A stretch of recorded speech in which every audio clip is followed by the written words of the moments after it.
Selamat malam dari Indonesia.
Hello, everyone.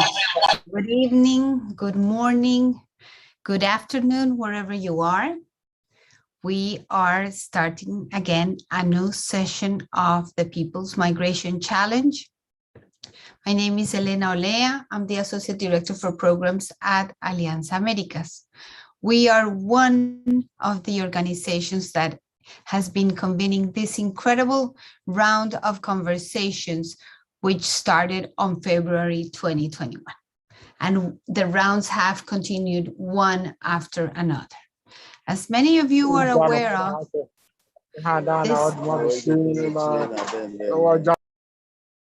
this round of conversations have specifically addressed 5 topics, and those are migration, COVID-19, and a new social contract, race and ethnicity on migration, regular pathways and irregular migration, detention and return, and climate change and migration. We decided to convene conversations on these 5 topics because we believe that these topics are crucial for as key elements that we want to bring forward into the public discussion around migration.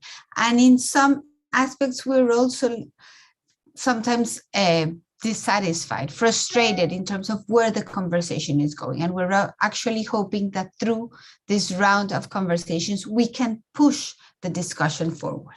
And we have one round after another. For each specific round, we try to invite different speakers, hoping to hear from different perspectives, from civil society, from governmental officials, from local governments, from United Nations agencies. And we are really very much satisfied in terms of how this effort has been going forward throughout this year, as I said. Today, we are beginning our new discussion on regular pathways and irregular migration. And it is with great pleasure that I would like to introduce the moderator for today's session, Pablo Rojas Copari. Pablo Rojas is a senior research officer at the International Organization for Migration in its headquarters in Geneva, Switzerland, where he leads the technical research assistance to the field. Prior to this position, Pablo was working as a migration advisor for the Organization for Security and Cooperation in Europe, as a third secretary in the Irish Ministry for Foreign Affairs, and a senior policy and research officer for the Migrant Rights Centre Ireland. Before passing on the floor to Pablo, I would just like to remind everyone that we have interpretation available on English, French, Spanish, and Arabic. So please choose the language you feel most comfortable speaking or listening to, and the icon is the globe that is in the bottom of the screen. Hay interpretación a español, francés, inglés y árabe. Lo pueden utilizar el globo en la parte inferior de la pantalla. And I would try in French, but I would embarrass myself. And in Arabic, I'm definitely not available. But the icon is there. Pablo, thank you for your moderation today. The floor is yours.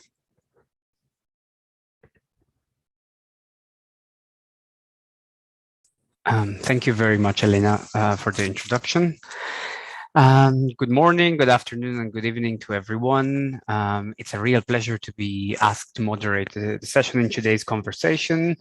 I do know how important these dialogues are, and as Helena stressed, how important it is to take time to have a conversation on those blockages in terms of migration and migrant rights. In particular, I'm very happy to be asked to moderate the session on regular pathways and irregular migration. That are two topics that I have in my previous experience dealt with a lot, particularly when I was working for civil society organizations. I'm also extremely happy to share the panel with three excellent panelists that Mrs. Nahida Soban, Mr. Benny Ramdani, and Mrs. Claudia Pereira, that I will introduce in a short while. I guess you are familiar with how these sessions work, how these conversations work, but I will run over very briefly again to outline how we're going to proceed, just to make sure that we can make the most out of the conversation today. I will firstly, very briefly, I don't want to take a lot of time, the space is for the panelists and for yourselves, but I will briefly introduce the theme of today's conversation based on the brief that have been prepared by the organizers. Before giving the floor to our three panelists to react on the themes from their own perspective and their own views. I will follow that with two questions. So I'll break that maybe in two rounds of moderated questions, in which I will ask our panelists to basically build on each other's answers, build on each other's contributions, and so to create a synergy in terms of where this conversation is going to lead us to. And finally, after these two rounds, I will open the floor to you all here today, hoping to get your interactions. Whether it would be nice if you could indicate by raising your hand on Zoom, or you can put it on the chat if you prefer to just ask a question on the chat. I will do my best to keep an eye at the same time in the moderation and on the questions being put in the chat, and your interventions as well, which of course will be noted and reacted by our panelists today. So without any further ado, let me just introduce briefly the theme of today's conversation, which is that of regular pathways and irregular migration. Particularly, I think it's timely to reflect on these two topics, based on two major events in the past couple of years. One is the adoption of the Global Compact for Migration, and as you all know, the Global Compact for Migration specifically calls for more regular pathways for migration, has a focus on regular, safe and orderly migration. And as part of that, of course, it comes with dealing with the issue of irregular migration. By that, we mean also ensuring how we can afford rights to those who are irregular migrants. But the second event that, of course, has had a huge impact on this particular theme has been the COVID-19 pandemic. I'm sure You hear this all the time about how COVID-19 has changed this and that, but it is true that the levels of mobility restrictions that were experienced during the pandemic, and that, as you have probably all noted in the past week, are not gone yet. So mobility restrictions continue to shape migrants' journeys, the ability of people to migrate. These restrictions inform who can migrate and who cannot migrate, under which conditions they can migrate or not. Unfortunately, these restrictions have also proven to be a setback for our collective work on promoting and asking for greater regular pathways for migration.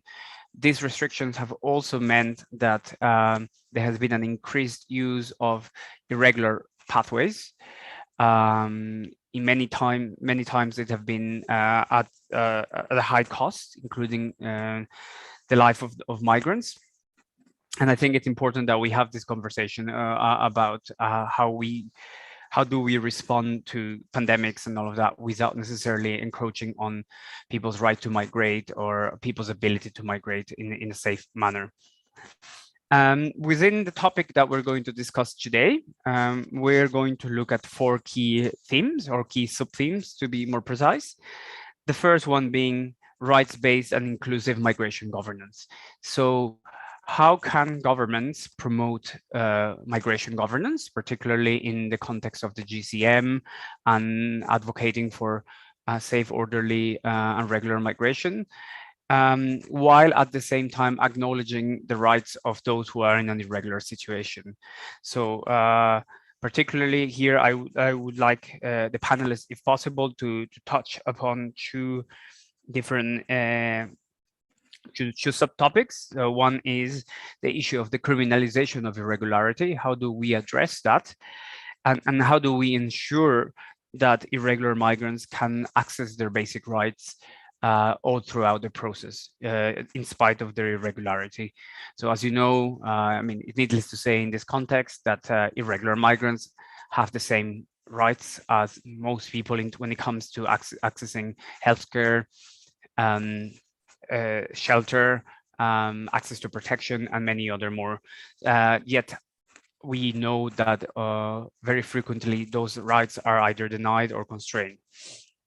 On the second topic I would like to discuss is creating more regular pathways. I mean, I guess that has always been the buzzword in the conversation around migration governance in the past years, including in the lead up to the GCM.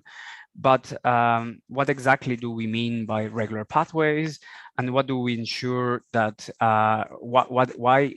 what are the blockages that exist at the moment in creating these regular pathways, and how do we ensure that these regular pathways come with rights, that we're not talking that in exchange of more regular pathways, we're not compromising on the rights of migrants in terms of their labor right, the right to permanency, and so on, particularly as we see a surge in temporary migration schemes, and the limitation of rights to family reunification, and the limitation of the rights of certain groups such as international students, and so on. On the third theme or subtopic, we would like to discuss the issue of local governments and what exactly is their role, or how they meet migrants' needs. As we know, much of the migrants' experience is a local experience, so they are citizens of their municipalities first and foremost. We have a lot of good examples of how municipalities have come to the assistance of undocumented migrants by providing them sanctuary, or by affording rights to housing and other forms, sometimes being at odds with the national government or the regional governments. I guess maybe the discussion on this theme is like, how can we harness that, the power of local governments? How can we work with local governments to make sure that they are our key allies when we do national and regional advocacy? And here again, I would like us to keep in mind the great initiatives that were put in place during COVID-19 and how many local governments went a step further than the national and regional governments, and when it came to the assistance of migrants, including undocumented migrants, when it came to providing financial assistance or providing healthcare and other needs. And the final point, the final theme for today's discussion, it's building on this, is how do we integrate temporary or emergency policies into more long-term mechanisms, or how do we establish them either in law or in practice, or preferably both. As you know, we have seen a lot of very positive measures being implemented during COVID-19 by many countries. I'm sure Mrs. Pereira will mention some of the great examples that they have in Portugal when it came to the regularization or whatever, or I will let her phrase it herself, but access to rights for undocumented migrants during the COVID-19 pandemic. We have also seen other countries in Asia, such as Thailand, for example, or in South America, for instance, such as Colombia, and the Dominican Republic, being triggered to answer to this unforeseen circumstance. Sorry, and a lot of very positive, unique responses were generated and were put forward. So the question here is, what's our learning from this? What's our learning from this pandemic, which is far from over yet, but what's our learning so far? And how can we embed this learning into our policies? How can we advocate for more responsive policies, and how can more rights-based policies? So I think I have covered the theme of today with these 4 subtopics that I will just repeat the headings again. So rights-based and inclusive migration governance, creating more regular pathways, local governments and meeting the needs of migrants, and integrating temporary or emergency policies into long-term mechanisms. Now, as I said before, I will perhaps pass on the floor to our panelists. So for their reactions first on the themes, on the broad topic, and in these subtopics and the sub-themes. I will be introducing them one by one. Okay, and I will start with Mrs. Nahida Soban, Mrs. Nahida Soban is a career diplomat working in the Ministry of Foreign Affairs of Bangladesh since 1995, and she's currently working as the ambassador to Jordan, Palestine, and Syria. In the past, she has been the Director General of the United Nations Human Rights Wing of the Ministry of Foreign Affairs in Bangladesh until January 2020. In that capacity, she was in charge of international peace and security, human rights, humanitarian issues, including those of Rohingya, disarmament treaty bodies, etc. She was a member secretary of the National Task Force on Implementation of National Safety on Refugees and Undocumented Myanmar Nationals, which is responsible for formulating policies and implementation of the strategies and policies on Rohingya issues in Bangladesh. In her previous experience in the permanent mission of Bangladesh to the UN offices in Geneva, she was in charge of human rights and migration issues. During her stay in Geneva, Mrs. Soban, as the only member of the Bangladesh delegation at expert level on human rights issues, she worked closely with the Human Rights Council and its mechanism, as well as with the Office of the High Commissioner for Human Rights. She served as a member of the working group on situations of the complaints procedure mechanism of the Human Rights Council in 2011. On behalf of the government of Bangladesh, she led intense negotiations on a number of resolutions at the Human Rights Council, including the resolutions on human rights and climate change, which took place between 2012 and 2016. And during her stay in Geneva, she represented the country at the Global Forum on Migration and Development as the focal point for Bangladesh. In 2013, from Geneva, she served as a coordinator for the UN-led Global Leadership Consultation Meeting on Population Dynamics in the context of the post-2015 Development Agenda, and at the Global Expert Meeting on Migration in the post-2015 Development Agenda, which were held in Dhaka, Bangladesh. in 2013 and 2014 consecutively, in particularly resulting in the inclusion of migration as a theme in the Sustainable Development Agenda of 2030. Mrs. Nahida Suban, it's a pleasure to have you with us. I'll give you the floor now. Thank you very much, Pablo. I don't know if you can hear me clearly. Is it okay? Great, good to know. So a very good rainy afternoon from Amman to you all. Nice to see the very rich panelists, and I'm honored to be here with you all today. Thank you for inviting me. You have mentioned the basic 4 points of today's discussion. I'll try to be very briefly give you some of my thoughts on the areas of the subtopics that you have mentioned, Pablo. Firstly, to talk about rights-based and inclusive governance. And I think that it is extremely important, because what we always forget about when we deal with migration, we say in Bangladesh, and I would say that most of the countries of origin would like to see it more as economic and development perspective.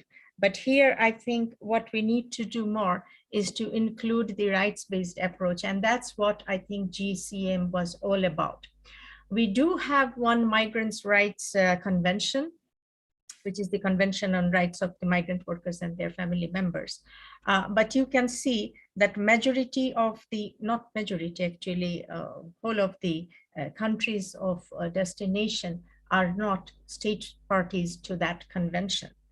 So we always try to shy away from talking about the rights-based approach or the rights of migrant workers. First of all, we need to really recognize that they are human beings, not just a product.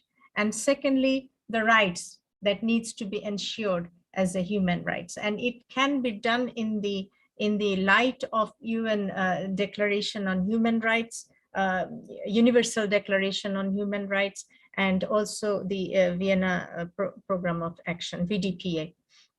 We had a declaration and program of action on the human rights.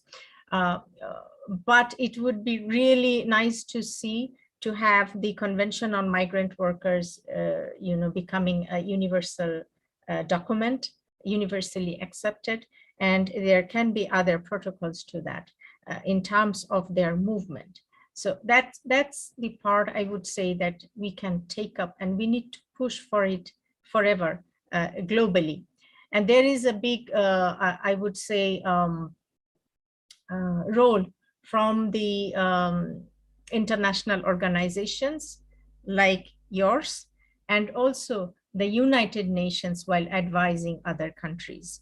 And certainly we have IOM and ILO that work on migrant rights and migrant workers. But unfortunately, I actually haven't seen any UN organization coming strongly advocating or advising countries to become a state party to this rights-based convention, or talking about any other new convention or protocol that would ensure the rights of the migrant workers, starting from their origin, during their transit or movement, and also in the countries of destination. I have always advocated that the regular path is a very good response in curbing trafficking, smuggling, and all the irregularities that we see in migration. And here I think that we need to promote some bilateral government-to-government discussions and bilateral agreements on MOUs on that, because I think it works very well. I am telling it from my experience in Jordan. With Jordan, we have an MOU, Bangladesh and Jordan, we have an MOU on the movement of migrants coming from Bangladesh to Jordan. And I think it works rather well. If we don't have anything bilaterally, then it's the migrants are in nowhere. They don't have any platform from where they can ask for things, or from where they can have their rights and also their work environments ensured. So I think it is something we need to look into, to encourage more countries to engage on bilateral agreements like that, whereby you can create more regular paths. If you control the regular paths, then you will always be having issues like trafficking, smuggling, and all kind of irregular ways of looking into working. Both for the rights-based approach, and when we talk about the inclusive governance, and then coming to the third point, which I see as integration and engaging with the local government. In integration, be it the circular migration, small, short-term migration, or be it long-term migration, it is a very important part, because even if you look into the economic and development issues, when you look at the workers, if you do not ensure the workers' well-being, and the workers, be it the local workers, be it the foreign workers or migrant workers, if you do not ensure their welfare, you cannot expect to have more outcome. You cannot have to expect to have the workers' output to be, to maximize the output of the workers. So this is something important, and integration can play a very important role in that. And in that way, I think it is also very important to play a role in integration between the foreign workers and the local workers, so that there is no feeling of we are they among them. From our embassy, we have been trying to do it in the some of the factories where Bangladeshi workers and other foreign workers are working. We have been trying to do some, competitions like cooking competition, because we have majority of women here. And very recently we had a cricket match between the workers, which included all, Jordanians, Indians, Bangladeshis, Pakistanis, all Sri Lankans, all workers together, just to have a friendly match among themselves. And it was a fantastic day for me personally as well, when I looked at them playing, and the kamahaderi that I saw among them. So these are small events, but it can be more systematic way. And certainly it's not only about the local government, but I can tell you that it should be these integration programs and all over that you talk about, it should include the employers, particularly to engage the employers to help the governments and the local governments in terms of integrating. And one thing that I have been trying to promote here is which we have already in the Global Compact on Migration, that is the post-arrival orientation for the workers. That is, I think, a crucial point we miss in all our conversations, in all our discussions. It is a very crucial thing to introduce and promote post-arrival orientation for all the workers in all sectors. We have introduced some with the garment factories here, because we have huge number of migrant workers in those factories, but we need to channel it to some other informal sectors like the agriculture, and particularly the domestic sector, because in this particular region, you would see that a majority of challenges are faced by those who are working in the domestic sector as domestic aid. So we are trying, and we are working with one NGO based in Jordan, who work on women's issues, women's empowerment, and also they include the foreign women workers. And we are trying to work with them to find a way for creating post-arrival orientation sessions for the new arrivals coming from other countries. Here also, language should be one of the main area. And also in those post-arrival orientation, it should include the rights that they deserve, and also the laws, the local laws that they should not or cannot breach, but also the rights that they deserve. Lastly, the emergency policies, you have rightly mentioned, Pablo, that during the COVID time, we have seen a lot of countries, including the migrant workers in their policies. Jordan is one of those that included very well the foreign workers within their platform or within their activities on vaccination and all that. And very recently, Jordan has also announced ways of introducing vaccination for even the undocumented migrant workers. And this is a very big, important step, I would say, that Jordan has taken up. and they are working with IOM in this regard. And I would really like to applaud IOM and the Jordanian government, the Jordanian Labor Ministry, to come forward and recognize and allow the undocumented migrant workers to be inoculated. And it should be replicated as a good example around the world in other countries. But one thing that we need to do here is, as you have rightly said, Pablo, I fully support that there should be in place a very concrete system, a mechanism that would allow countries to take action in terms of emergency situations. I would stop here now, and I would love to come back again. Thank you very much. Thank you very much, Ambassador. That gives us a lot of food for thought, and then we can certainly discuss more on a few of those points that I have taken note of here. But before that, I'll give the floor to Mr. Just one second. Mr. Larso Simbolon, who is stepping up for Mr. Benny's Ramdani, who unfortunately couldn't make today's panel. So Mr. Laszlo Simbolon is a deputy chairman of Placement and Protection for America and the Pacific region, and he will today represent the National Board for the Placement and Protection of Indonesian Overseas Workers, or B2PMI. I will give the floor to Mr.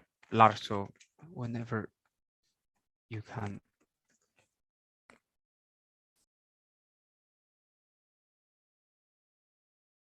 I think you're muted. I think you need to unmute yourself.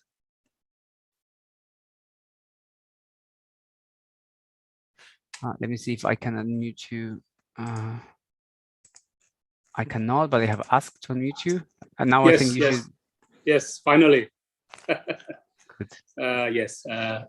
Thank you very much, Mr. Moderator. Good evening, everybody from Jakarta.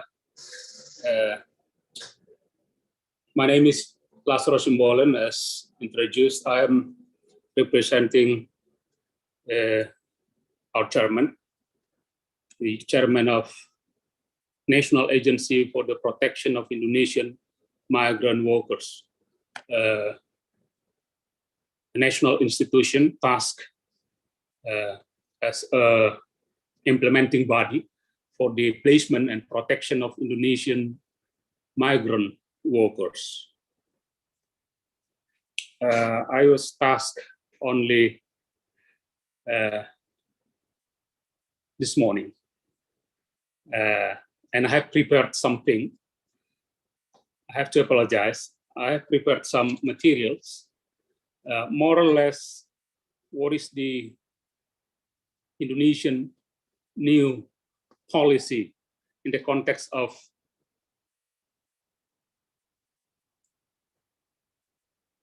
reforming, renewing our effort and management for the protection of Indonesian migrant workers. But again, as I followed listening to the conversation, I don't think this is something very much expected by the forum. Then let me try to join the conversation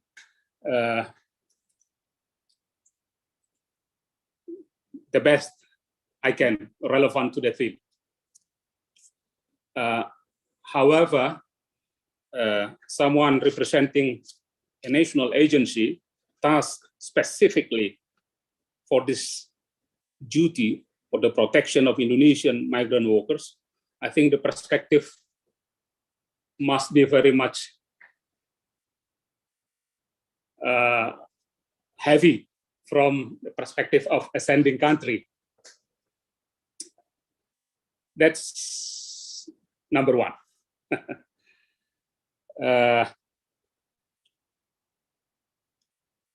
Number two, I appreciate, I think this is the first time our institution invited to this conversation. And this is a compliment I would like to appreciate the regular,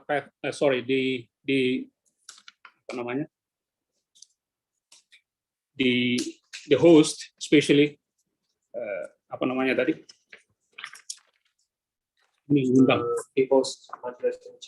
People's Migration Challenge, yeah, for inviting us to this conversation. I've been informed that there will be an interpreter. Am I correct? Simultaneous interpretation. I wonder if I can speak in Bahasa Indonesia, or I'm sorry. Unfortunately, unfortunately, the interpretation is only to Spanish, French, and Arabic. So unfortunately, we don't have interpretation to Bahasa today. Okay, all right, I fully understand. Well, 1, 2, 3, 4. There are 4 topics identified by the host for this conversation on rights-based and inclusive migration governance. From the sending country's perspective, we have very progressive, revolutionary in nature new law as the foundation for the establishment of our agency, which is law number 18/2015, so less than 4 years now. The main reason, the main factor behind the enacting of this law is human rights. Our foreign workers in the past has been associated with people with victim of a number of exploitations in destination countries, but also here during the process of placement. Now it is the strong commitment of the government to have this management of placement and protections of migrant workers fully in full respect with human rights. And this sentiment is also a major task of this agency and the government of Indonesia as a whole, through diplomacy, through strategic communications, both with governments, partner in the destination country, but also with employers, with civil society, with all stakeholders in the country of destination, to make sure that due respect for human rights and all normative rights, entitlements of Indonesian migrant workers to be respected. And this is the sentiment also, I think, put forward by Indonesian governments in any forum, in any joint undertakings in the context of migration. Creating more regular pathways. Let me share also our experience in this regard as a sending country. We have this scheme. Again, I know migration is a very broad scope and issue, but I'm speaking, as I said, again, in the context of migrant workers. Migrant workers, as I am representing the National Agency for Protection of Indonesian Migrant Workers. Our policy here is to have a great shift as much as possible from sending informal workers into skilled and professional workers. And the statistics shows our performance in this regard. In the past, the gap between informal, low-skilled workers and semi-skilled, skilled and professional workers working abroad is decreasing. Now it's almost 50-50 before the pandemic, I should say. The pandemic somehow served quite a challenge for us. The number of people, number of migrant Indonesian overseas workers in this category of professional skilled is lower. Why? In the past, let me share with you, more or less 276 average, we send our foreign workers abroad. But for the last 2 years, it's decreasing due to the pandemic. However, the policy, the strategy to put priority on sending skilled and professional workers abroad is still there. And I think this is one key solution, how to tackle with the irregularities, how to tackle with illegal placement of migrant workers from our perspective. The more you open possibility for people to work abroad in the formal sectors, the better in the context of tackling irregular and even non-procedural migration, especially from the context of migrant workers. Local governments to meet migrants' needs. This is, I think, we uphold. This is a noble idea. This is true. Local governments in the countries of destination should do their utmost to provide all necessary protections and entitlements of migrant workers, people living, working in their cities, their countries. Again, from the perspective of Indonesia as a sending country, we can witness how the central government and local government in Indonesia, hand in hand, for the better management of placement and protection of Indonesian migrant workers abroad. As mandated by the law I just referred to, law number 18, 2017. Yeah. On integrating temporary or emergency policies into long-term mechanisms, I can only share here, we have been experiencing a number of challenges due to the pandemic. We almost every day we have our foreign workers deported back to Indonesia due to the lockdown, due to the loss of job, and this is something that part of our obligation to provide all necessary and maximum protection to them. Our wish, this can be a number of, I should say, due to the emergency situation, a better collaborations within countries of destination and sending countries should be in place, yeah, to ensure that handling of this exodus and forced return should be to the maximum extent conducted in full respect of human rights of the migrant workers. I think I'll stop here, and again, I thank you very much, and I hope my contribution not very much too much irrelevant to the discussion. I have misread the instruction, by the way. I have prepared something very substantive about our effort, our policy, our strategy in the context of sending, placement, and protection of Indonesian migrant workers. But again, I hope my contribution not very much away from the expectation of the host. Again, thank you very much. Stay healthy, everybody. Thank you very much for your contribution. No, it was very much on point. And again, just like previous intervention, we'll have a chance to discuss further in a little while. But before that, I want to give the floor to Mrs. Claudia Pereira.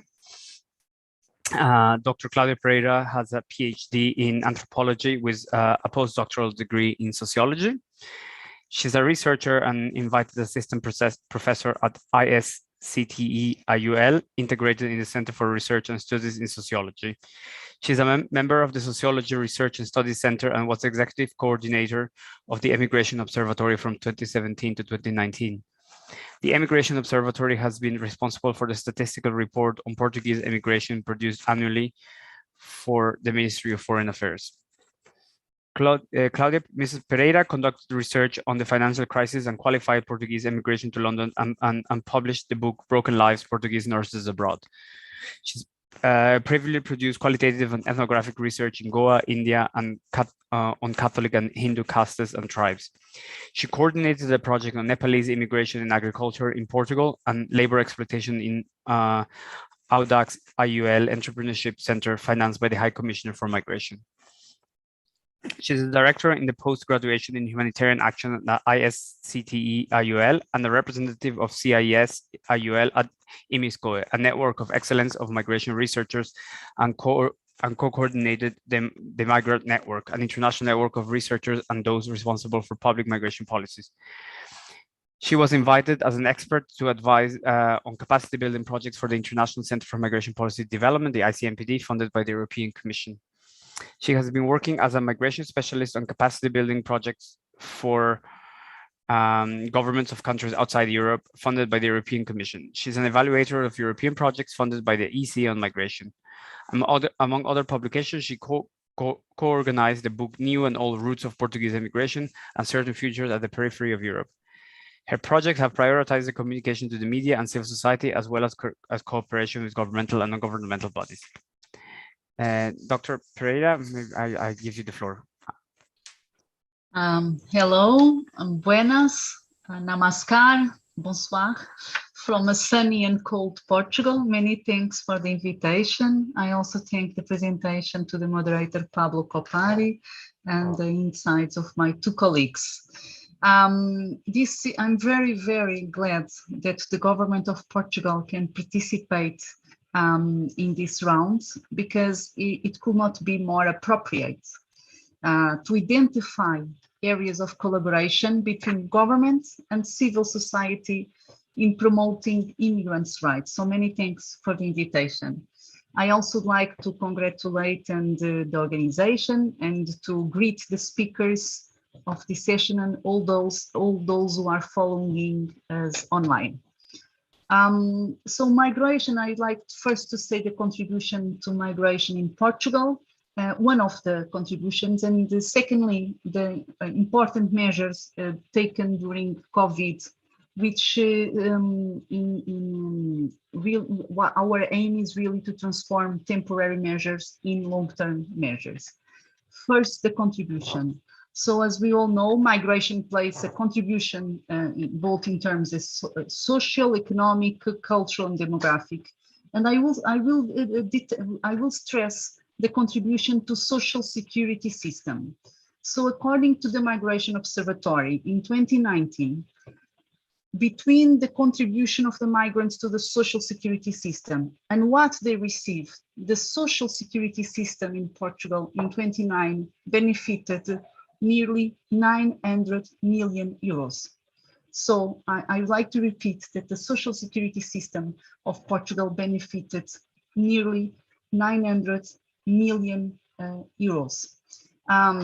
So I look forward to know how is it in other countries, the contribution to social security system, because the immigrants in Portugal, like the Portuguese abroad, mainly are active population. So the majority are working. In Portugal, 81% of the immigrant population is working population.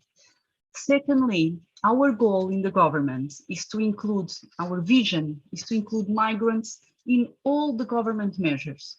So we do this by two strategies. First, not only to provide for access, but to ensure that the migrants are aware of the rights. So to ensure that information reaches them, because when we are not aware of our opportunities, we have no choice. And so we want the migrants to have choices. And secondly, to remove obstacles, particularly in terms of documentation, to access their rights. This is our vision. And this is our vision because our integration policies mirror the way that societies and decision makers perceive migration, And in Portugal, we work to widen the opportunities and reduce inequalities for all the residents in Portugal, including migrants. So as the Pablo Copari already mentioned, the Global Compact for Migration was very, very important for Portugal. And we were one of the first countries in the world to establish a plan for the Global Compact on Migration. And I would like to highlight some examples that we implemented and directly relate to the one-page paper. First, regarding the rights-based and inclusive migration governance, to the irregular migrants, we allocated the social security number. And this was very important because this was a measure to remove obstacles in the regularization process. And it has already covered since more than 1 year and a half, 230,000 citizens. And let me remind you that we are 10 million people country. Secondly, in terms of creating more regular pathways, I would highlight the successful negotiation of the labor mobility agreement with India to create regular and orderly and safe migration. Third, in terms of the local governments to meet migration needs, Portugal has a local network of integration centers. So we have centers to help migrants in their integration process, regardless of their legal status. And we have 137 local integration centers. And how do they work? It's an officer of the municipality who, besides his or her duty to give information to all the residents, also has specific information for the migrants. And so half of these integration centers are in municipalities, 40% are in associations of the civil society, and 10% in universities, so that the migrants have specific information regarding their documentation. And fourth, and this is for us probably the most relevant, the concerning the four, integrating temporary or emergency policies into long-term mechanisms. 15 days after we had the COVID first confinement, we just issued a decree in which we granted regularization to all the migrants who had their process pending, so that any undocumented migrants had the same rights as any national. This was very important because it was the way that undocumented migrants could have layoff, support for unemployment, and any other social support that was so important at the time. And currently, 220,000 foreign citizens are regularized until their migration process is completed. So this was a way of leaving no one behind during COVID. Secondly, in Portugal, we have 87% of the population vaccinated, including undocumented migrants. And for this was very important the cooperation with the associations of migrants who helped us in reaching the information to migrants. In the High Commission for Migration, we translated information of COVID for more than 25 languages, but also the associations of migrants really helped in spreading the information and in assuring that migrants were having the vaccine. So the 87% of the population vaccinated includes migrants and undocumented migrants. These measures are important for everyone, not only for migrants, but all the residents in Portugal. And we are all part of the solution. And this is what we want, which is exactly the topic of this round, to transform temporary measures into long-term. So to construct structural responses that enhance integration and inclusion, and the responses that at the same time can overcome vulnerabilities and reduce irregular pathways. We really want to develop, and we are developing an effort to strengthen the resilience of our societies and to ensure an holistic and strategy approach to migration. And in Portugal, we have demand of labor So the migrants' contribution is deeply important. And migration is not only a driver of development for the destination country, but also for the societies of origin and transit. And so as Pope Francis, who just recently fled to Greece this week, and is with the migrants and refugees, it's really one of the developing and cornerstone topic of the world's future. Thank you very much. Thank you very much, Mrs. Pereira. Thank you to all three panelists for all the very insightful points, and particularly on your specific takes on today's theme. I know that there are already a couple of questions on that, but so I will briefly, maybe to keep enough time to read, to let participants ask questions. I will maybe just shorten my my questions and then maybe do just one round of questions for the three speakers, and particularly on my reflections on this particular topic of today. And then maybe you can go one by one, and then I will get some of the comments from the chat box, and if there's anyone who wants to take the floor. I had taken note of particularly of two issues. One is when it comes to regular pathways, we've been hearing a lot about the need for more regular pathways, and most governments do seem to agree, both in countries of destination and countries of origin. Yet at the same time, they do not seem to materialize. We have recently seen some more humanitarian crises happening, for example, at the border between Poland and Belarus. We have seen continuous deaths at sea in the Mediterranean, both in the Western Mediterranean and Central Mediterranean. We continue to see those in the Indian Ocean as well. I would like to get your views on from the panelists on what exactly do you believe are blockages to having these regular pathways established. I know that Ambassador Sohan mentioned bilateral agreements as a means to facilitate some regular movement across borders, but are bilateral agreements enough? And what is the role of like regional and global bodies? Particularly, I'm thinking of Mrs. Pereira and the role that the EU has to play in terms of making those regular pathways a reality in the European Union, particularly since this is a very common topic or a very common point that they like to raise at every moment. So that's my first point. So what do you think what are the blockages, and how can we work around those blockages?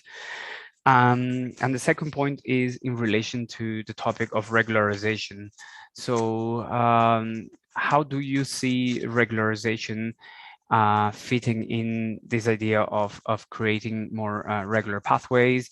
Are regularization measures enough? Are they necessary? I think there's, as far as I understand, there's a lot of division between those who believe that once-off regularization measures may be only temporary, yet at the same time advocating for regular pathways without acknowledging and dealing with large undocumented populations that are already in countries of destination are not the solution. So maybe if we can comment on how do regular pathways and regularizations combine and work together.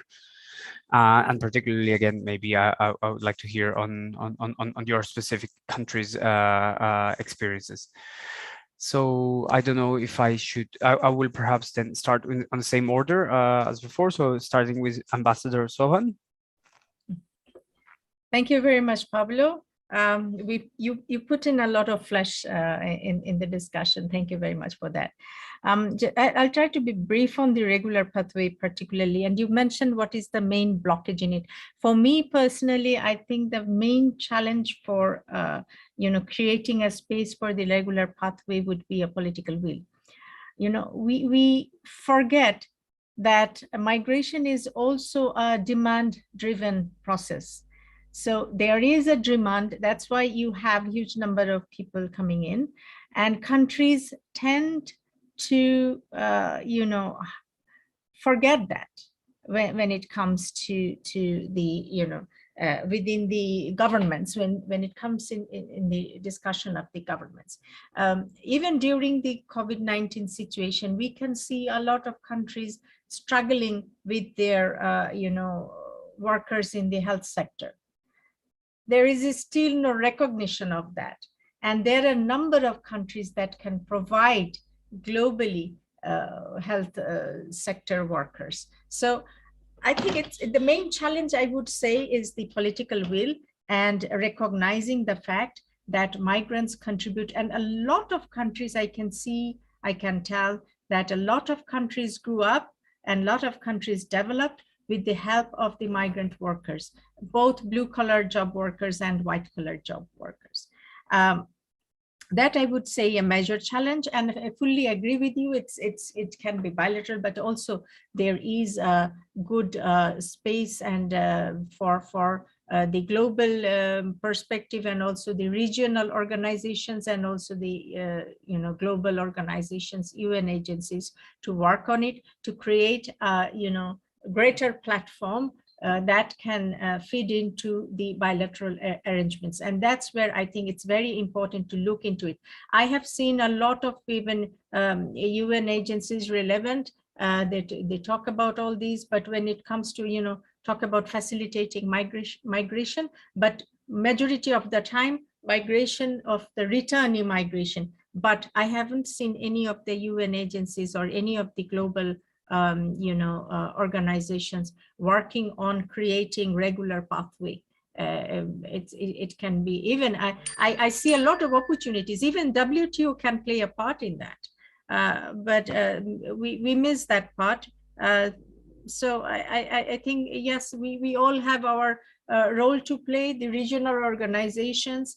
I haven't seen ADD or Colombo process working much on that. We always tend to work, around the main thing that needs to be discussed, around the white elephant in the room, but it will never take us to reach us to our goal. Thank you very much.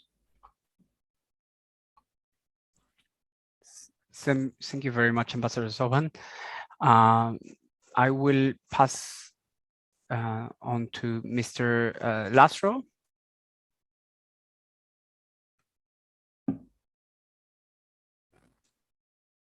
I don't know if Mr. Laszlo is still there. Oh. Do you need help to unmute? Maybe I can. I can't unmute you, but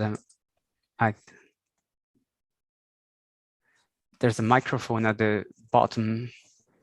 Yes, I think you can. I think we can hear you now. Yeah. I think it takes a few minutes, few times before it. All right.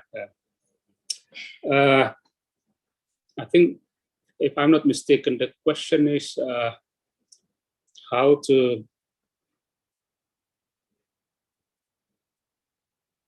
optimize the regular realization. Am I correct? So two questions. So first, I think maybe if you want to address that particular one. So how does the regularization of undocumented migrants fit within our broader aspiration to create more regular pathways for migration, and whether they work together or whether they are they conflicting, and overall your overall thoughts on what are current blockages in creating more regular pathways for migrants across all skills levels? Thanks. All right. Yeah. I think I would like to echo the sentiment expressed by Ambassador Bangladeshi Ambassador Soban. The collaborations between country of origins and country of destination is key. Migrations, especially migrant workers, choose to migrate to other countries should not be considered only from the perspective, the interest of the migrant themselves. It is the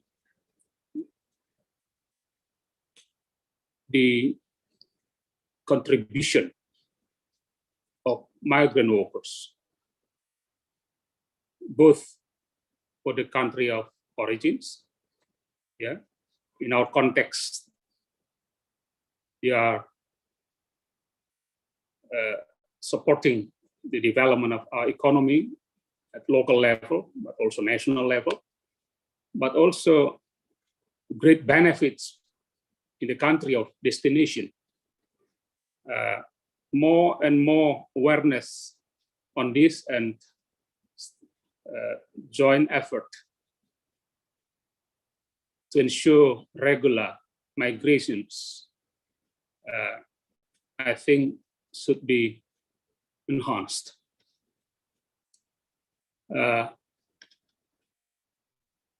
Number two, from our experience, the government by our national law,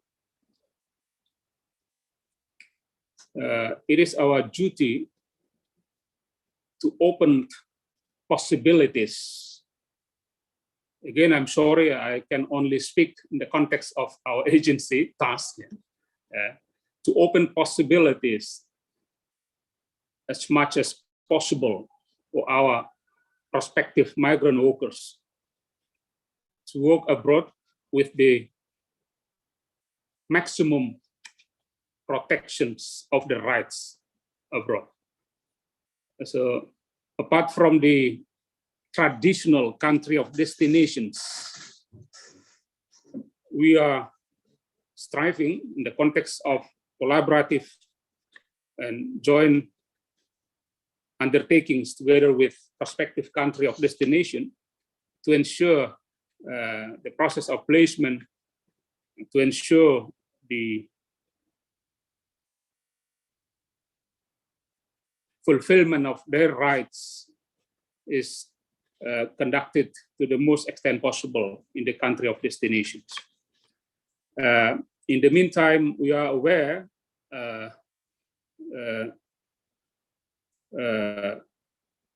have to do our best to tackle this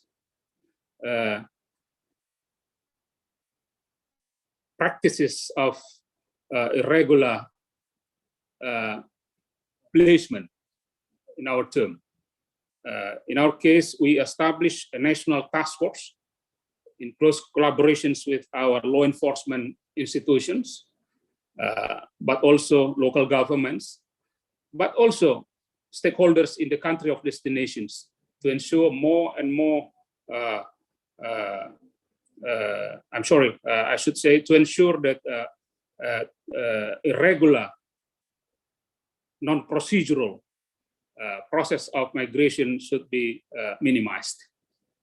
And this task force is working, and process of collaborations with all stakeholders here in Indonesia and abroad is part of our job in this institution, in this national agency.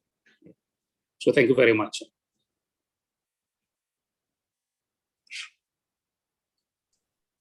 Thank you, Mr. Laszlo. Now on to Dr. Pereira. Before I pass the floor to you, maybe because I have been receiving a couple of questions, so maybe if that's okay, and in the interest of time, I'll change a little bit the question that I'll be asking you to respond, because I have two questions that are specifically addressed to you, and that'll give us more time for broader comments afterwards. So the first one is that in relation to the 900 million euros contribution by immigrants to the social security system of Portugal, what period was that for, and does that include contributions by Portuguese immigrants working abroad to Portugal's social security system? So not through remittances, but like through social security contributions or is this entirely from migrants working and living in Portugal? And the second question is to hear a bit more from the Portugal experience in the context of human and labor rights and of irregular migrants and facilitating regular pathways. And would you believe that the Portugal's response and the multiple ways in which Portugal facilitate either the regularization or facilitating people coming out of irregularity and into regular status, is that due to the fact that Portugal is a small country and because it faces demographic challenges,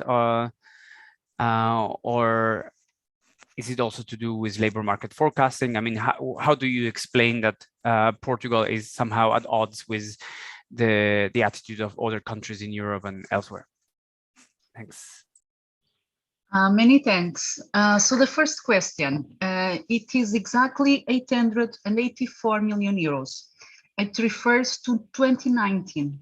So only to immigrants, not the Portuguese abroad. So between what the immigrants contributed to the social security system, which was 995 million euros, and what they receive in social support, which was 111 million euros, the social security system of Portugal benefited 884 million euros. And I strongly recommend that other countries can also see this indicator of the social security system in their own countries. We have an annual report of the Migration Observatory of the High Commission for Migration. I just left the link, although it's in Portuguese, but you can see this indicator there and many others. And as I said, this is very easy to explain. Most of the Portuguese abroad are working. Most of the Bangladeshi abroad are working. Most of the Indian, French, English abroad are working. In Portugal, it's the same. 81% of the immigrant population is working population. So it's normal that the balance is positive for the social security system. Secondly, in Portugal, as I said, we are a 10 million country population, half of the population of Delhi. And so we are, the immigrant population is 7%. And we really, it's very important, the contribution of the immigrants. We see migration as a natural and positive phenomenon, also because Portuguese have been migrant for more than 1 century in several countries. So almost every family has a family member or a friend who has migrated to another country. In that sense,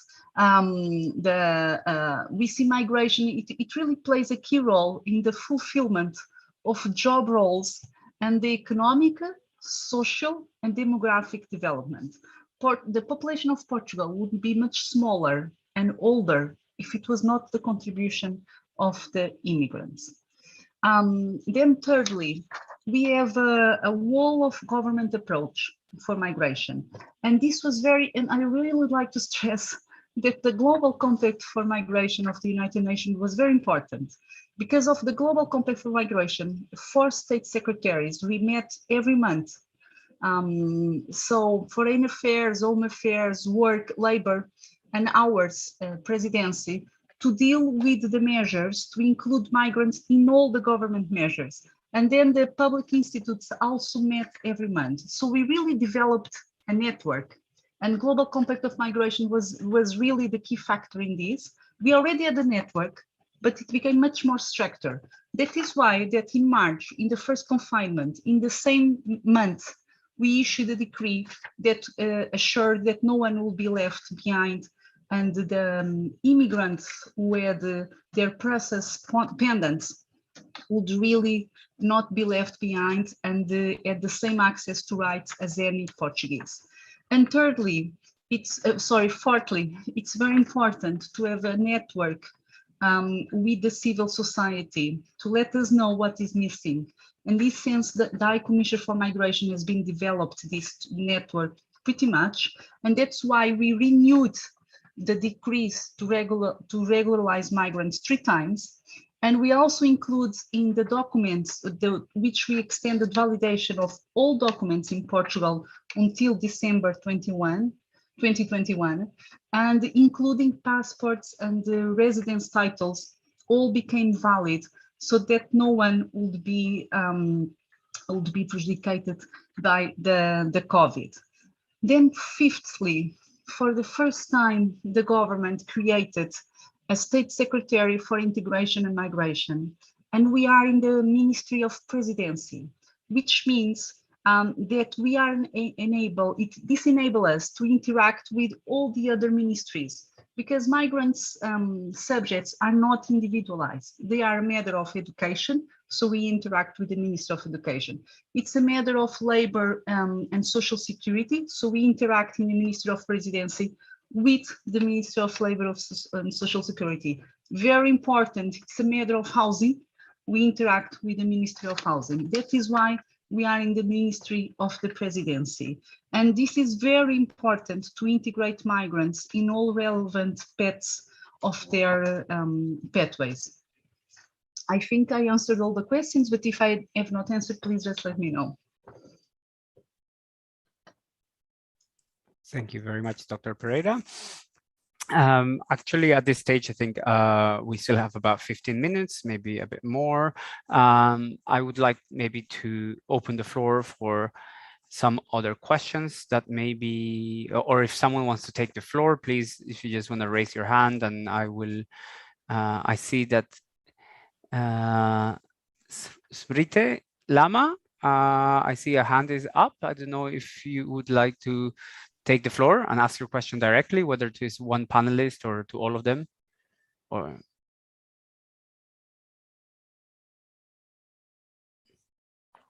is Britte? Yes, you're muted. You need to mute. You need to unmute yourself. Yeah, now it's working. Thank you so much. First, it's my great pleasure that I'm just participating in this very important and the very insightful discussion on migration. I'm very, my query to the Subhana ma'am, thank you so much for that insightful, just information that you have given. As a part of GFund, we have been also working with the Jordan migration, as we are working in the safe migration issues from the GFund, and we just started working in the migration. Now we have been raising issues of G2G, government to government MOUs or things. We started T2T also. If there is a trade union, we have signed MOUs with them. So in Jordan, JTGCU, Garment Workers Union, we just started working with them, signing MOU. My query is with the Subhana ma'am, what do you think, as you have been working and you give us such important information, which is very interesting for me. So what do you think about, as we have been talking about blockage of the regular migration, and more women are migrating through the South Asian, as we are in our part, we are a labor sending country. So what do you think about the possibilities of the SARC level collaboration or the standard contract as a labor sending country? Because as you mentioned about some of the good example that working together with the other countries' migration also. So what is your thinking on that? Is there a possibilities of the standard contact of the SARC level for the safe migration? This is my query. Thank you so much. Thank you very much, Sriti, for your question. Sorry, Pablo, I just immediately jumped in. Go ahead. No, please go ahead. Answer that question now, and I'll take yes, no, just to mention, I would really love to see a SARC platform. SARC has in its convention and its outcomes has addressed trafficking very strongly. There is a convention on trafficking in SARC. but they have some language in some of the declarations on migration, but not as a whole, not as a group. I haven't seen SARC working on this. I would really love to see someday SARC working as a group within the Colombo process, or maybe outside the Colombo process, to create a platform for the migrants as a labor sending country. Thank you very much. It's not there yet.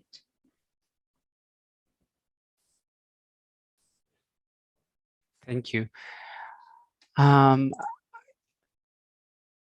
Okay, is there any other person who would like to take and make an intervention from the floor? Otherwise, I have some more questions in the chat that I may just ask to the panelists, but please, if you want to take the floor, just use the raise hand function. We still have a little bit of time. So I think there was one question in relation to, so it was particularly addressed to Latro in Indonesia, but maybe we can make it as a broader question about access to citizenship. The question in particular was, should Indonesia be granting citizenship to those refugees who are there for more than 5 years? But I think maybe in the broader question on this topic is, should we, what's our take on basically access to citizenship and residency?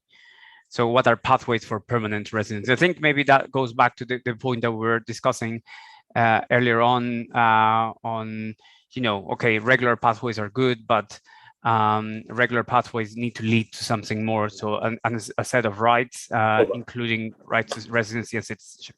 So Laszlo, I'll let you answer maybe that question, and then if somebody else wants to also give their thoughts. Thank you, Pablo, and thank you for the question. Quite tough for me to answer this, but let me share with you. Indonesia is party to signatory party to the UN Convention on Rights of Migrant Workers and all members of their families. Also, we might not be signatory to the Refugee Convention, but I think our record of collaboration, support, and cooperation in the context of taking care of migrants, refugees, it's very much recognized. For instance, our experience to host and to provide all necessary support in the context of Indochina refugees in the past, but also today in the context of collaborations with international agencies, IOM, NHCR, and other international UN international bodies, I think well recognized. I'm not particularly knowledgeable about technicalities of 5 years, 10 years, and so on and so forth. But we, a very responsible member of international community, and we are a transit country in the context of migration as a whole. We are labor sending country in the context of migrant workers. But at the same time, of course, we do our utmost to provide all necessary obligations, protections for foreigners, foreign workers in Indonesia. And that's also part of the progress for national economy, progress for bilateral, regional, and multilateral cooperations. And I hope it helps a little bit to answer the question. Thank you.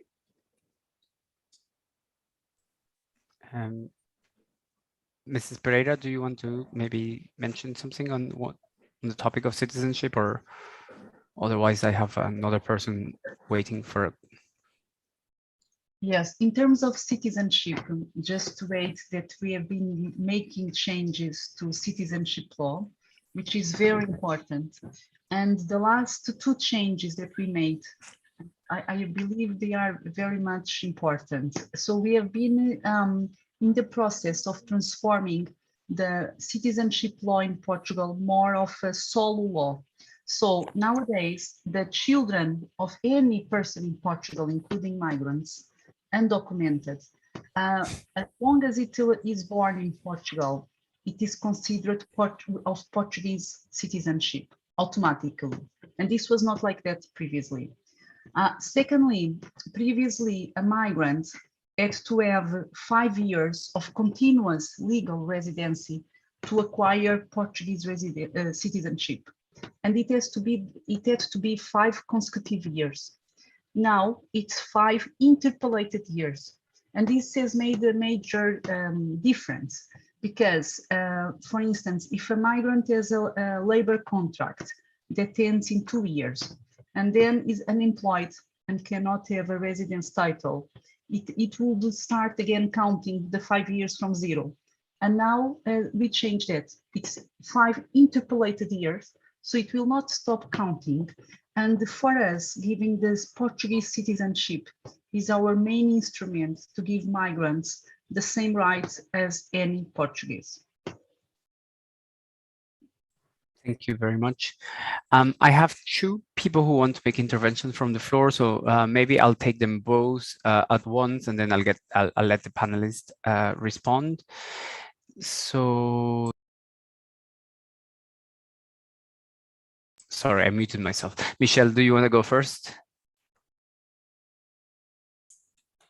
Yes, thank you very much, Pablo, and thank you to all the honorable speakers for your really excellent interventions. I was wondering more of a reflection question, a little bit prompted by Ambassador Sobhan's comments earlier about the fact that we don't really see a lot of the UN bodies or other entities really promoting and discussing regular pathways, when at the same time we really need them. And I was wondering, maybe Secretary of State Pereira might be able to reflect on this a little bit within the European context, but I suppose all of you could as well in the global context. I mean, we've heard so much about Portugal's policies, which are really, really progressive. You know, regularization nowadays in the European context seems so different from a lot of the policies, to be honest, what the European Commission proposes on the Pact on Migration, which would increase detention and deportation. It almost seems like it's almost like the opposite. And I was wondering, does Portugal find any space in the regional context? So, I mean, we've heard so much in the whole webinar about the national context, rightly so, because we need to understand how these policies work in the national context. But if we, I think, collectively want to go towards the International Migration Forum in May and have all countries intervene, we most likely need to have discussions that go beyond the national, that exchange on the regional and that exchange on the global. So countries also have to feel open about discussing progressive policies. And so I wondered, first of all, in the European context, Mrs. Pereira, if you find that there's any opening within the European space to talk about progressive policies, to talk about your regularization, to talk about regular pathways that are not just for highly skilled migrants, but for all levels. So, I mean, that's kind of one question more for this European regional space, but I guess it's for all of you. Do you think that there's a way to then speak openly and objectively about a lot of your promising practices, even in the International Migration Review Forum, so that we can move beyond not talking about what is actually going on to more objective discussions? I think, you know, it was a wake-up call for all of us in the negotiations of the Global Compact, when a lot of governments, particularly in Europe, weren't aware of some of their own progressive policies on access to healthcare for undocumented migrants, even on regularization, and weren't really that open in the discussions, but we're slowly kind of over the 6 months of the negotiations starting to then refer to them. So it's more a question of how do you also see this beyond the national level? Thank you.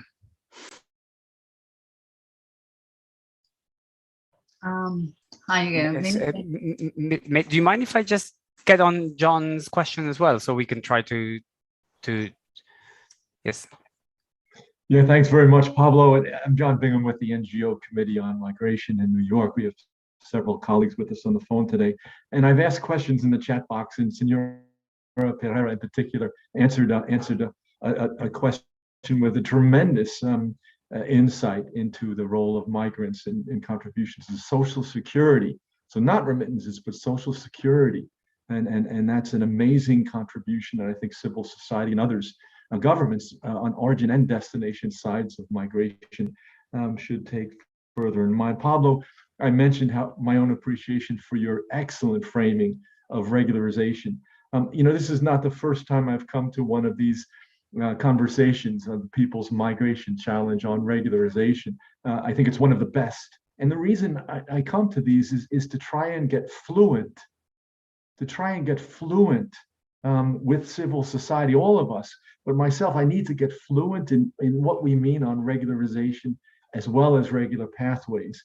And Michelle Lavoie and others help to make that clear because that is the cornerstone, to quote the Pope Francis, but the cornerstone of the global compact is regular pathways and regularization, even though the compact doesn't use the word regularization. So Pablo, just to finish, a quick reflection on your excellent questions as you opened up the second round of this webinar. When you asked specifically about regularization, where do regularization programs fit? And I'll just note Michelle Lavoie is one of the world experts on this, more expert than some of the European governments that have them, as she says. It's the best kept secret of migration governance in some countries, and maybe in COVID time. But just a reflection in one sentence, I don't think we should ever talk about regular pathways without also talking about regularization. Now, they're different, but they're different in the way that twins sometimes are different. I'm a twin, I have a twin brother, and we're very different. But regular pathways and regularization are like what used to be called Irish twins. The brothers and sisters born more or less at the same time, but not on the same day. And sometimes they look a little bit alike, but they go together. They're Irish twins in migration governance. And I think we have to push them forward together. Lastly, even if regularization is never enough, it's necessary. It's necessary in pieces. It's our role in civil society to push for regularization to be as comprehensive as possible. It's one of the essential pieces of ensuring rights for irregular migrants or migrants who have fallen into irregular status. And Pablo, I know you know that from all the work you've done over the years, including with PICUM, but thank you very much for this webinar. It helps us all to get fluent. Thanks, John, for the nice words, and also for the nice roundup in terms of that. I agree with you that yes, they go hand in hand, and your allegory of the Irish twins might not be very mistaken here. Before I give the floor to the panelists, I also just want to maybe introduce a question that I saw here in the chat, because it's very relevant to maybe a bit of what Michelle was saying. So this is for Dr. Pereira. I mean, I guess it's part of what Michelle was saying. How do you see Portugal within the broader European family, so to say, where there's increased secularization and weaponization, and what does Portugal do to gather allies within the EU to have more migration-based practices or rights-based practice beyond the actual one? So I guess that's maybe another one to ask. And then please take on the floor on all the different points that were raised. Maybe I want to maybe if I start by giving the floor to Ambassador Soban. I know she wants to. Thank you, Pablo. No, on the regularization, it was really good to see and hear Michelle and John after such a long time. I was a little bit away from this path. And fascinating example of Irish twin, John. as always. It's really interesting to hear you. I would agree with you, John, very much, and Michelle, that it's not either or. It should go hand in hand, and regularization wouldn't inhibit regular pathway. That's how I see it. And at the same time, it gives a little more impetus for regular pathway. Because if you come through a regular pathway, you have the chance of regularization, and that maximizes the contribution of the migrant workers. Here I tell you, in the countries, because I'm in a country where it's not at all very possible for migrants to be regularized unless there is a huge amount of millions of dollars of investment. But you can see from the migrant workers, they can make small investments in the country of destination. If there is a chance of regularization, if they know that I have a possibility to stay here back for a longer time, I can have sort of like some future of my children here, they would be interested to contribute more in the development and the welfare of that particular country of origin. And that's what I see lacking here. And I can, do the comparison between how it works better with regularization in those countries where it exists, and also in the countries how it deprives the government and the local population of much more things being done if we do not have the pathway for regularization also. But it has to be, it is not either or, it has to go hand in hand, and it actually encourages each other. It's like a complementary to each other. Thank you very much.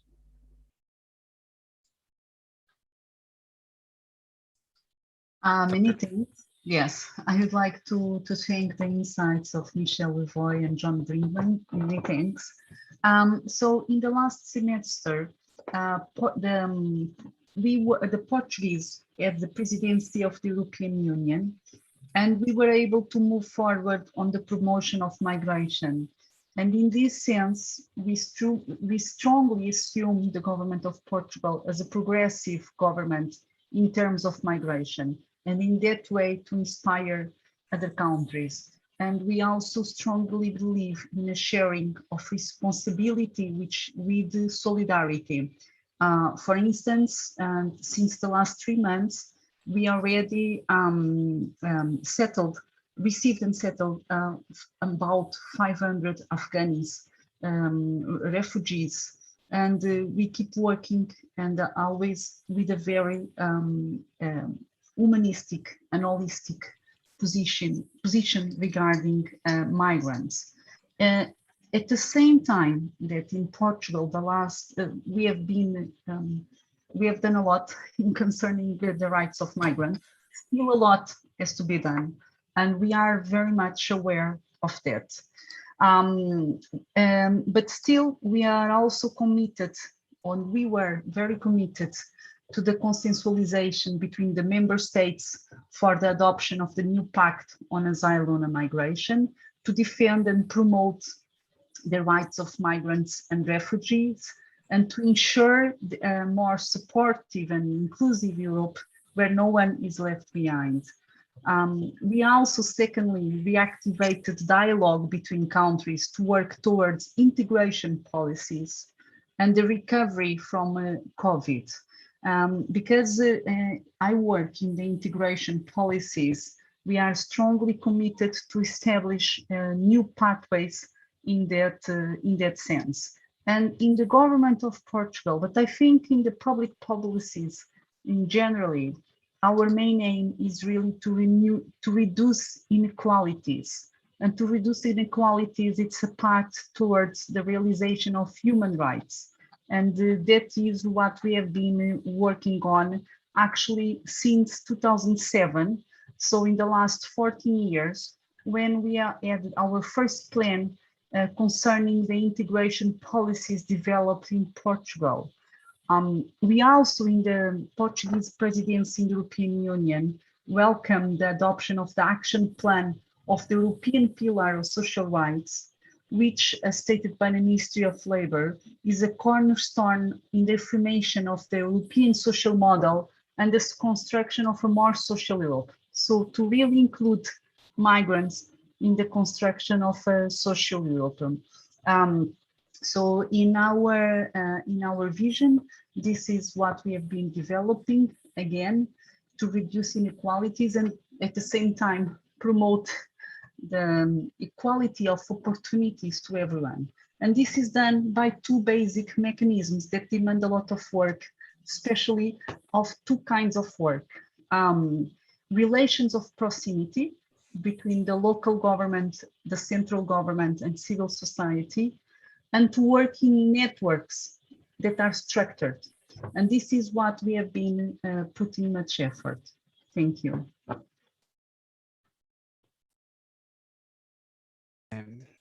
Thank you very much.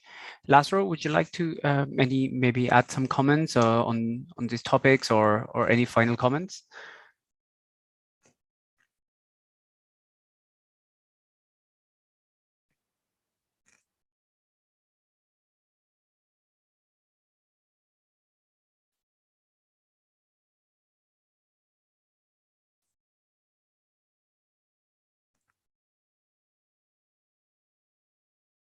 It should be at the very bottom. Sorry, I know, but it took 3-4 times. Some technical problem here. I don't think I can add to the already very rich discussion on this topic. But the idea of regularization, if I may, personal opinion here, I think it's something very important to explore, to enrich. This can be an option available to all of us, as one of possible solutions to the complex problems of migrations. In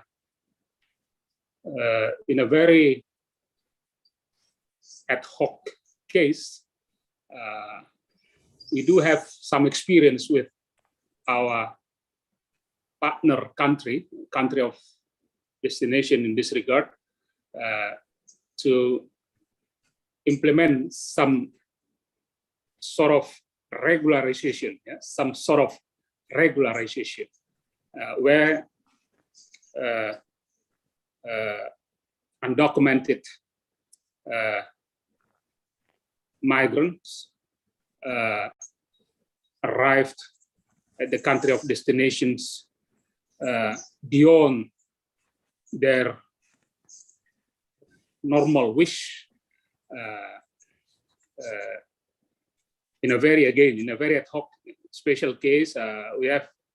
We do have an experience to regularize them. We use even the word calibrations, with the cooperations of our government and the government in these sending countries, and also employers, because I'm again talking about labor,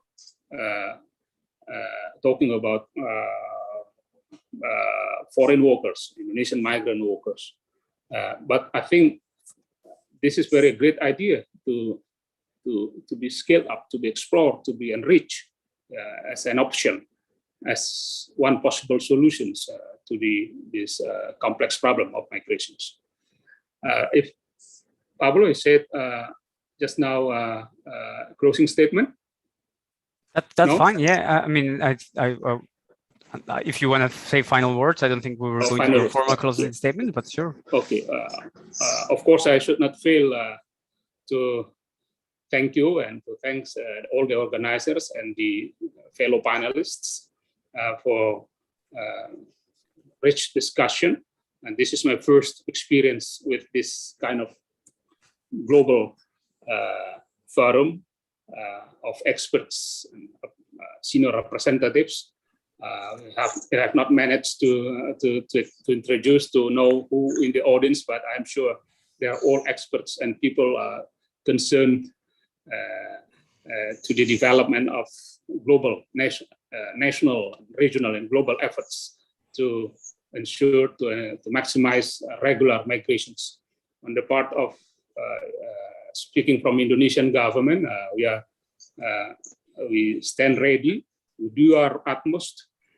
We are an important sending country in terms of labor, but we develop from time to time our management of our migrant workers, especially. We do have mechanics from G to G to G to P or G to B. P here is can be private, can be large industry and employer, but also P2P, private to private. In this regard, the role of the government is to ensure the mechanics, the mechanisms, social protections, legal protections, verifications is to be respected to ensure that the migration should work positively, both for us, sending country, but also in the country of destinations. So again, thank you very much for the opportunity, and my apology for here and there might not be up to the expectation for the whole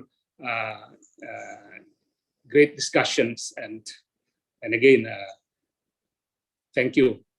Keep in touch. I'll be very happy to be part of the discussion in the future. Yeah. Thank you. Bye. Thank you, Lazaro. In the interest of time, and I'm conscious that we are a little bit beyond our closing time,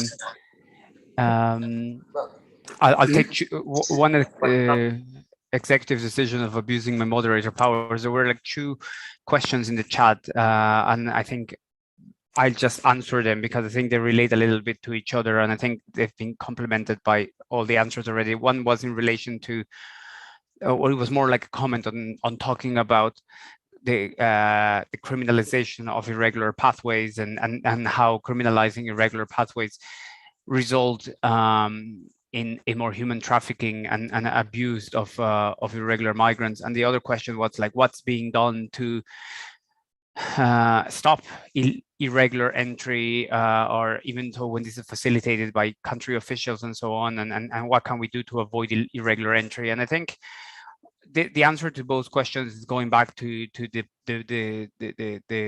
purpose of our discussion today. You know, the only way that you're going to avoid irregular entry is by creating regular pathways, because and I think there's not only it's futile and useless to criminalize irregular entry, it's also in contravention of international law, particularly as it relates for people's needs to ask for protection, international protection, and so on. And indeed, I think we are all preaching to the converters here when we know that the criminalization of irregular entry will unavoidably result in more hardship for those who have no other means to migrate but using irregular paths. Before I give maybe the floor to Ambassador Soban and Dr. Pereira for just any final words, I just want to thank everyone. If I again maybe just want to make a final comment on the very interesting discussion that was had just now around regularization and regular pathways. I think it's something that we should continue to think more about and discuss more. I think ultimately, yes, in an ideal world, once we have regular pathways that come with rights where people will not fall into irregularity, and the need for regularization will in itself solve. But the truth is that we need to not only we need to acknowledge that most of migration pathways that exist nowadays, both in the developing and in the developed world, are faulty. They're generally temporary in nature. They do not afford rights, and they place a burden on migrants themselves to make sure that they maintain the regular status in spite of things such as administrative issues or labor exploitation and so on. So the reality is that like not only we should be advocating for regular pathways, but we should be advocating with strong rights to residency in those regular pathways. So having said that, please, Ambassador Sobhan, if you want to have some final quick words. Thank you very much, Pablo. First of all, I would like to thank again for inviting me to this wonderful panel. I'm really honored to be in the same panel with the Honorable Minister Pereira and also Lázaro. It is I'm really humbled. I just wanted to mention that when we started the discussion and when we, Bangladesh, proposed the Global Compact on Migration, the basic concept that we had in our mind was the rights-based approach to governance. And that we believed that this governance system, when we talked about it, it meant to create a system, a mechanism whereby we can create more, responsible way of regular migration. And that was the main idea that we had in our mind. It's a rights-based migration, it's a regular pathway migration for creating a system that would channel more regular pathway of migration. So that's what we had in our mind. So thank you very much for including me in this particular panel when we were discussing about regularization, regular pathway, and also the basic governance issues. I don't have anything more to add, but I also agree with you, Michelle.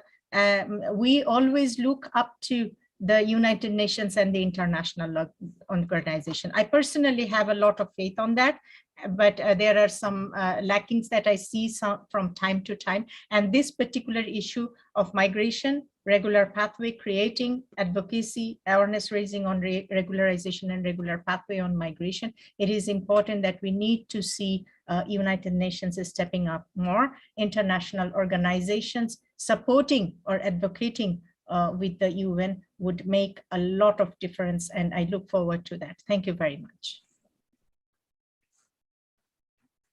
Thank you, Ambassador. Dr. Pereira. I also like to think it was quite a privilege to have such an insightful discussion. So I also like to thank the moderator, the Ambassador Naiba, Mr. Laszlo. And I think as a final word, what I would like to share is that to the insight to have informed public policies. If there is a field where there is a major difference between the facts and the perception is migration. And for that, it's very important to have accurate information. So I strongly advocate to have better migration policies based in facts. And it seems difficult, but it's not, just in the social security system to extract the contributions of migrants, whether by country of nationality or by country of citizenship. And any country can see what is the contribution of the migrants. And this is a fact that really informs public policies among other factors. Many thanks, and all the best for all the countries in this session. Thank you. Lázaro, I think you already said your word, so thanks for that. I just want to thank all the participants. I, of course, want to thank the panelists for such insightful inputs and for having a very pleasant discussion among all of us. And yeah, apologies for not keeping to time, but I guess we were enjoying ourselves too much. And thanks again to the organizer for the invitation to moderate. It was a pleasure. So Helena, I let you close the session. Pablo, thank you very much for an excellent moderation. We really have had a fantastic session today. Thank you to the panelists. It was very interesting to learn from your experiences and your perspectives on this issue. And we are really very pleased in terms of how this series has evolved throughout the year.